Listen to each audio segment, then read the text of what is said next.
Ẹ̀yin ilé èwo lẹ ṣe ẹ káàbọ̀ sí Mashola Gist TV o ṣé àlàáfíà ni ẹ wà gbogbo lé ń kọ́. A dúpẹ́ lọ́wọ́ Ọlọ́run wípé a wọ inú ọdún àwọn Mùsùlùmí Báríkàdé Sàlà. A dúpẹ́ torí a wọnú ẹ̀, a dẹ̀ tún parí ẹ̀ láyọ̀ àtàlàáfíà. Ní agbára Ọlọ́run, ìdùnnú ayọ̀ ni gbogbo ìrìn wa ló máa já sí ní agbára Ọlọ́run. Ẹ̀yin èèyàn lé, mo kí gbogbo ẹ̀yin tẹ̀ ń ṣe ọjọ́ ìbí ní èní. Èní ni 1st of April 2025. Happy new month to you all. Ẹ kú oṣù tuntun. Oṣù yìí oṣù ayọ̀, oṣù àlàáfíà, oṣù ìdùnnú ló máa jẹ́ fún èmi àti yín. April tá a wọnú ẹ̀ yìí, ó máa bí èso rere fún wa o. Gbogbo nǹkan tí a fẹ́ nínú ayé wa pátápátá, Ọlọ́run ọba òkè á bá wa mú kúrò.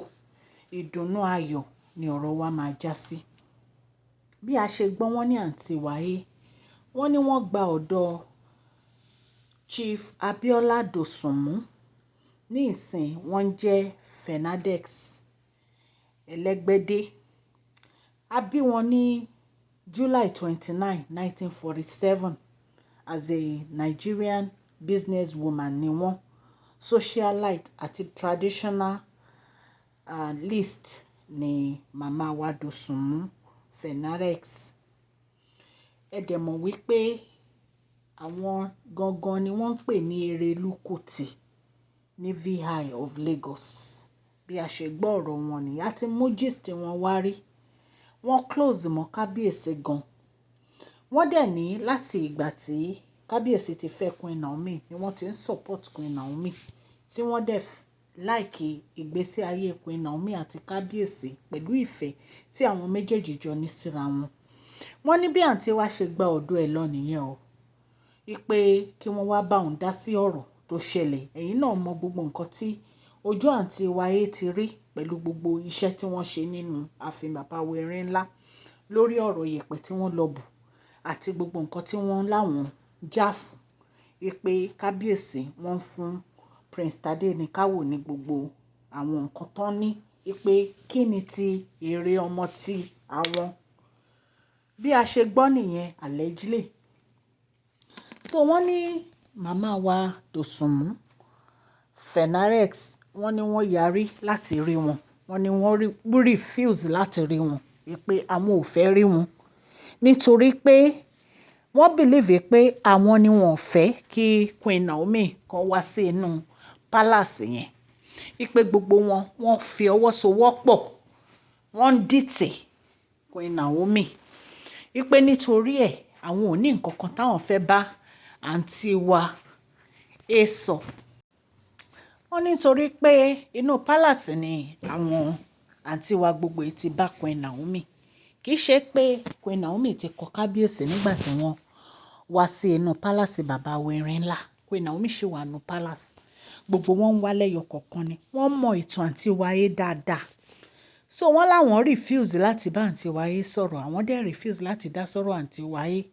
Wípé nítorí ìwà tí wọ́n wù sí Queen Naomi kì í ṣe ìwà tó dáa rárá. Nǹkan tá a gbọ́ nìyẹn nípa màmá wa Dosunmu Fenadex. Wọ́n ní wọn ò fẹ́ rí àǹtí wáyé. Ẹ̀yin náà mọ̀ wípé àǹtí wáyé ti kọ́kọ́ lọ bá oríṣiríṣi àwọn ọ̀rẹ́ kábíyèsí, àwọn ọba tí wọ́n ní kán dá sí ọ̀rọ̀ àwọn. Ṣùgbọ́n èyí tí wọ́n ṣe yìí tó ka bàbá wa láyà, òun ni ó fà á tí bàbá wa fi ní àwọn ò fẹ́ dá sọ̀rọ̀ yẹn, wípé kán yanjú ọ̀rọ̀ àǹtí wáyé bó bá ṣe fẹ́. So a mọ ibi tí ọ̀rọ̀ wọn máa já sí right now. Recently náà la tún gbẹ́ pé ìyá àgbà, wípé wọ́n ń sọ̀rọ̀ nípa àǹtí wáyé, pé kí bàbá wẹ̀rẹ̀ ńlá kí wọ́n wá nǹkan ṣe sọ̀rọ̀ wọn, wípé kò yẹ kí bàbá wẹ̀rẹ̀ ńlá jẹ́ kí ọ̀rọ̀ yẹn lọ báyẹn, wípé torí nǹkan tí àǹtí wáyé ṣe ó lágbára. Ẹ̀yin èèyàn lé. Bí a dẹ̀ tún ṣe gbọ́, a gbọ́ wípé àwọn Àkúrẹ́ woman, wọ́n ní wọ́n yẹ Queen Naomi sí. Wọ́n ní wọ́n nà Queen Naomi nítorí gbogbo nǹkan tí ó ṣẹlẹ̀ ní Stanbic èyí tí àwọn ọmọ wọn kú. Ṣé ẹ mọ̀ pé látìgbà tí Queen Naomi ti jáde tí wọ́n ti free Queen Naomi, tí wọ́n ti da ẹjọ́ yẹn nù, tí wọ́n ti da ẹjọ́ nù. Àtìgbà yẹn àwọn obìnrin Àkúrẹ́ wọn ò tí ì yọjú sí Queen Naomi láti ọ̀nà wọn, ṣùgbọ́n wọ́n ní Mother's Day ni wọ́n wá fi ṣe fún Queen Naomi. Wọ́n ní wọ́n yọ̀, wọ́n nínú wọn dùn, wọ́n gbé Queen Naomi lárugẹ, wọ́n ná fún wọn ní gift.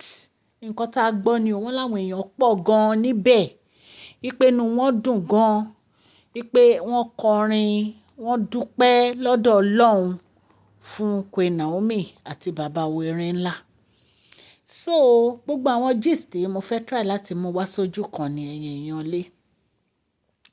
A dẹ̀ tún gbọ́ wípé Queen Naomi ti ṣe àwọn nǹkan tó yẹ kó ṣe, ritual tó yẹ kó ṣe pẹ̀lú bàbá wẹ̀rẹ̀ ńlá lórí ọ̀rọ̀ lọ́kọláya.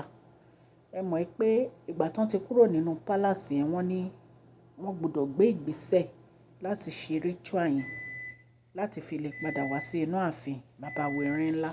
So wọ́n nínú mọ́mì Queen wá dùn gan nígbà tí wọ́n gbọ́ pé wọ́n ti ṣe ritual tọkọ-tìyàwó yìí, tọkọtaya, pé wọ́n ṣàdúrà fún kábíyèsí àti Queen Naomi.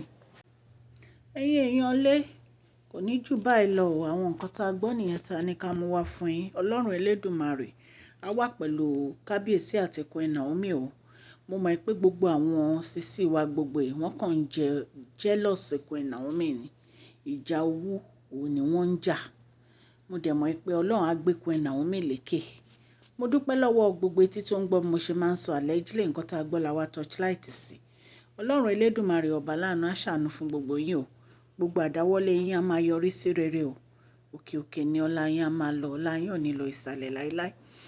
Orúkọ mi ò yí padà, Máṣọ́lá ni orúkọ mi, Yorùbá ni à ń sọ. Lórí ìkànnì yìí à ń sọ nítorí pé a fẹ́ gbàgbé àṣà àti èdè wa dẹ̀ tó ń sọ fún ọ̀pọ̀lọpọ̀ àwọn tí wọn ò gbọ́ Gẹ̀ẹ́sì. À ń sọ̀rọ̀ nípa celebrity gist, royal gist, politics àti gbogbo nǹkan tó ń ṣẹlẹ̀ ní agbègbè orílẹ̀-èdè bàbá wa ní ilẹ̀ Nàìjíríà.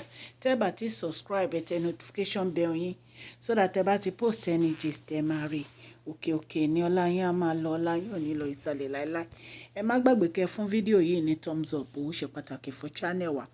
Ẹ dẹ̀ má gbàgbé price giveaway wa April 15 òun kanlẹ̀kùn kankankan. Mo ti post orúkọ yín everyday ni mo ń post orúkọ. Ẹ jọ̀ọ́ ẹ subscribe sí channel yìí, ẹ dẹ̀ bá wa share videos wa. A nífẹ̀ẹ́ yín o. Ọlọ́run Elédùmarè náà á dẹ̀ nífẹ̀ẹ́ gbogbo wa.